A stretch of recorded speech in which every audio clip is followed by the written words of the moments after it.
రాజకీయం అన్నటువంటిది ఎప్పటికప్పుడు మారిపోతూ ఉంటుంది. అందులో ప్రధానమైనటువంటిది ఇప్పుడు నాగబాబుకి ఆటోమేటిక్గా ఒక అవకాశం లభించేసినట్టయింది.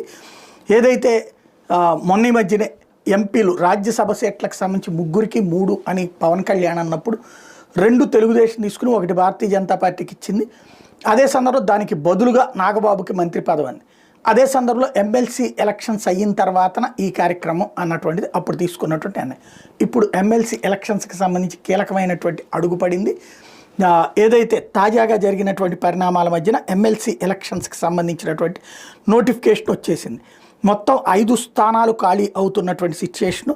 ఈ 5 స్థానాలకి సంబంధించినటువంటి దాంట్లో ఎవరైతే యనమల, అశోక్ బాబు, జంగా కృష్ణమూర్తి, తిరుమల నాయుడు, రామారావు వెళ్ళిపోతున్నటువంటి నేపథ్యంలో దాంట్లో ప్రధానంగా వినబడుతున్నటువంటి పేరు నాగబాబుకి ఒకటి ఇస్తారు. అట్లాగే